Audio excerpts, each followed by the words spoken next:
So, pag abot na sa billing, nadugay na sila dito, pag abot sa billing, nagsigi in tawon sila og contact kay mugawas na sila, ilang bill is 200, almost 200,000.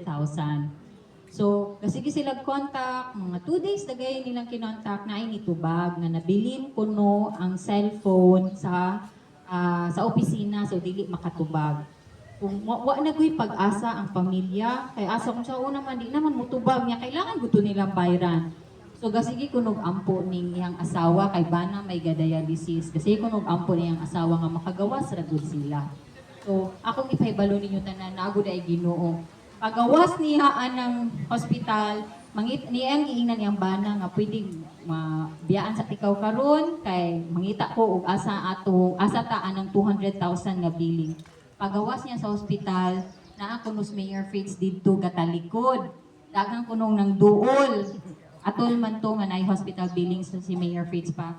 So, daghang kay gapaperma ni Mayor Fritz atong hospital billing, daghang nangayo og mga financial assistance. Wala gud kuno siya pag siyahan ng torno, wala gud kuno nang utana si Mayor Fritz.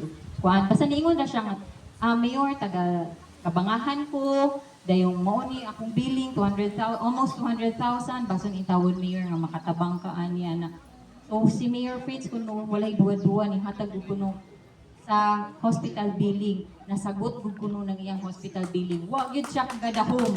Wa pud siya nakabalo si Mayor Fritz nga wala pud niingon nga nakabatar ba ka na mo inana, wala gyud. So muna akong ipahibalo ninyo nga wala gyud tay pinili, di po na mangutana kung nakabutar ba, basta kay amoa ang importante sa tatakdiyas ang health sa tawo, di ba? Importante nga mga katabang dili lang tamo kanang mopili og tawo. So karon grateful kay siya kay wa gud siya ga-expect nga kanang ni siya pobre ra kayo ni ma'am, pero wa mi ka-expect nga gipakuha pa mig ambulance karon twice a week silang ka-dialysis, sige silang hatod ug kuha niya siya, ma'am di gani mo dawat ng driver bisaod upang snacks ra.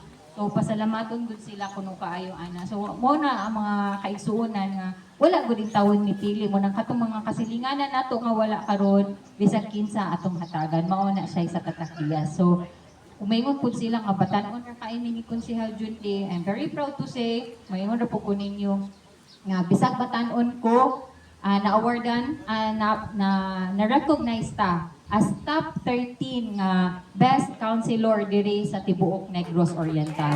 So, nanikamot in tawon ta og serbisyo para gyud sa mga katawhan.